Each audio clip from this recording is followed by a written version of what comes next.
மசாவுக்கு எப்பவுமே எல்லாம் ஒழுங்கா இருக்கணும் தெரியுமா? வாங்க, வெல்கம். உனக்கு நீயே வெல்கம் பண்ணிட்டியா? மசா நீயா? உள்ள வாப்பா. Good morning aunty. இந்த இடம் கொஞ்சம் அழுக்கா இருக்கும், கண்டுக்காம உள்ள வந்துரு. புரிபுரி புரிபுரி புரிபுரி புரிபுரி புரிபுரி மசா புரிபுரி. சமத்தா இருக்கியே. நானும் சமத்து பையன்தான். உன்னை பத்தி நீயே சொல்லிக்காத. என்னங்க 2 பேரும் சாப்பிடுங்க. சக்கு சிப்பு தாய்க்குள்ளமே வந்த விருந்தாளிக்கு இது மட்டும் தான் கொடுப்பீங்களா?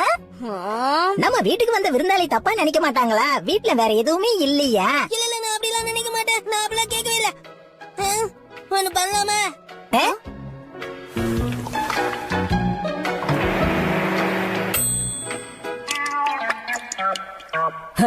சக்கு சிப்பு இத பச்சிஞ்சா நீ இத சாப்பிட்டு பார்த்துட்டு எப்படி இருக்குன்னு சொல்லுப்பா. சீக்கிரம் சாப்பிடு. ஆண்டி இத நீங்க சாப்பிட்டு பார்த்துட்டு எப்படி இருக்குன்னு சொல்லுங்க.